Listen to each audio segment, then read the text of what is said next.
Hello, welcome back to my channel, bienvenidos. So it's been more than a minute, but I am Dara and you are here at Dara Creates, and here we talk about all things creative and art related, and I've promised a couple of things more than just me being here in my studio playing with paint. So here I am taking myself out on a solo artist date to Zona Maco earlier this month here in Mexico City during Art Week. An artist date is essentially a time for any creative to take themselves and their inner artist or inner child out on a date by themselves for exploration and inspiration. The whole concept is from a book called The Artist Way by Julia Cameron, which I plan to spend some time talking about in the future.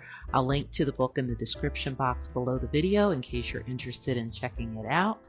But Artist Week here in Mexico City is peak season for something like an artist date, because it is a week full of fairs and exhibits, open studios, and tons of parties and events across the city. This is Zona Maco, which is probably the largest event for the week based on physical size and the number of attendees.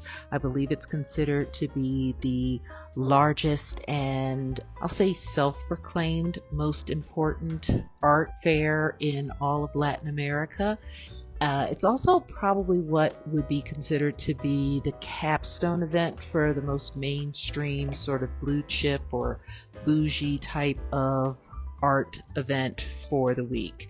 That is, your average person is not likely going to come to this event, fall in love with a piece, buy it, and take it home. This is probably going to be a bit more for the investment type of buyer. That is just my opinion.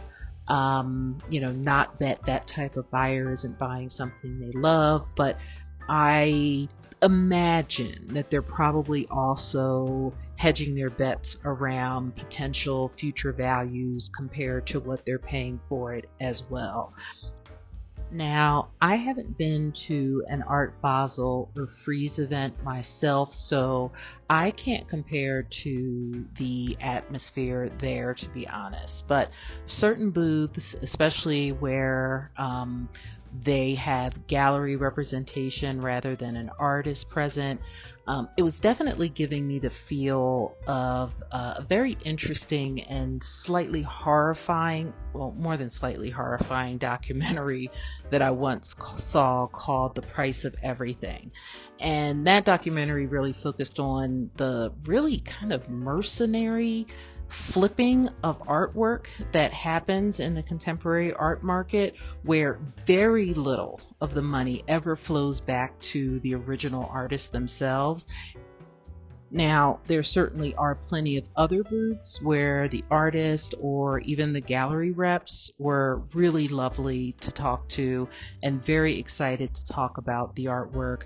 I mean, there was one young lady from the Dominican Republic that was working a booth, although a creative in her own right, that I met last year, and of course I had to go back and visit her this year.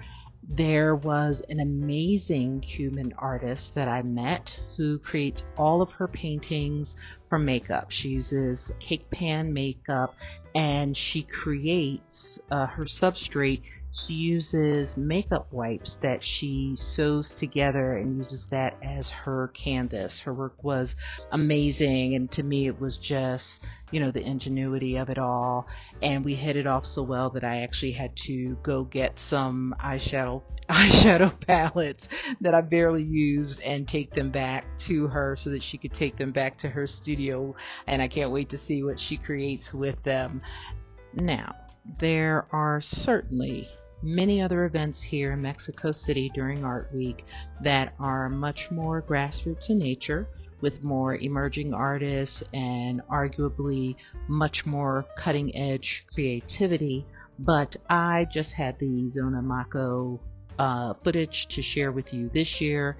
In case you're curious, I have included a few links below so that you can get a perspective on some of the other happenings in case this is something that you'd like to experience in the future. Okay, so I am going to pipe down for the rest of this video. Just to let you enjoy the rest of the art. where I have remembered to do so while I was filming. I did try to capture some shots of the artist's information, and in a couple of spots I may have already and will continue to drop in some typed commentary. Otherwise, just enjoy the video, and if you happen to have any questions or suggestions or comments, drop them into the comment box below. Heck, as a matter of fact, just drop in, say hi, especially if this is your first time checking out one of my videos. I appreciate it, and don't forget to like the video and subscribe. I'll see you soon for an art journal supply video. Thank you so much for checking out the video, and I'll see you back here on Dara Creates really soon. Take care.